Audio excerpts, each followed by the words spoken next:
So we've got a VW Beetle here. It's here for a hood clean and reproof. Lovely coloured carb, and the roof's letting it down from the looks point of view, but most people underestimate what you need to do with the roof, and giving it a clean will only do so much. It needs a proper deep clean to get all the grit and dirt out of it. The greeny bits are growing because the green can grow on something dirty. If that makes sense. The green, you can see the greeny bits in the roof there. They're starting to build up because there's dirt on the roof for the green to grow on. That's probably a better way of explaining it, but of course, most people kind of think it looks a bit grubby, I need to clean it, but the main reason to clean it is not just the fact that you want it to look good, but more importantly you want it to last, because if it's got the grit and dirt in it and you keep folding it backwards and forwards, of course it's going to wear out.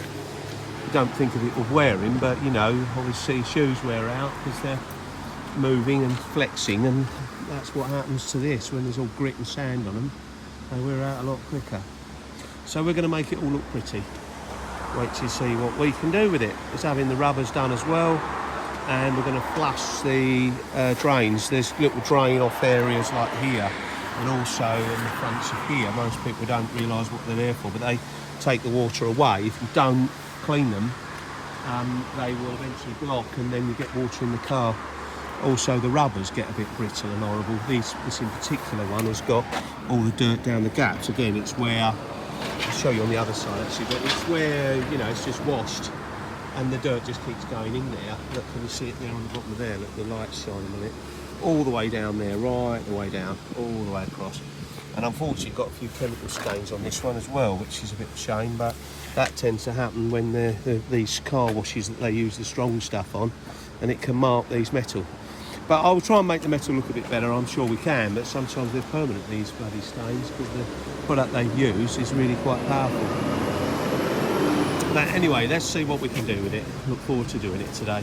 Right, so here it is all clean and nice and fluffy.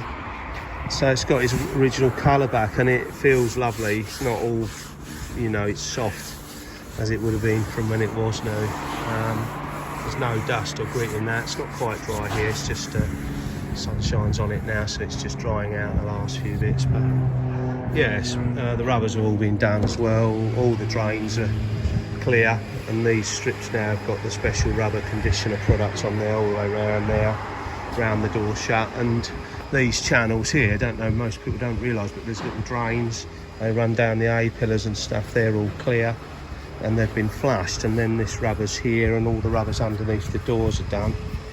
And the car's now looking like it should. It's had a wash on the outside, and it's had our special Autoclim wax on it, which is a 3-month wax, and so it looks lovely, ready to go down the seafront. Why not?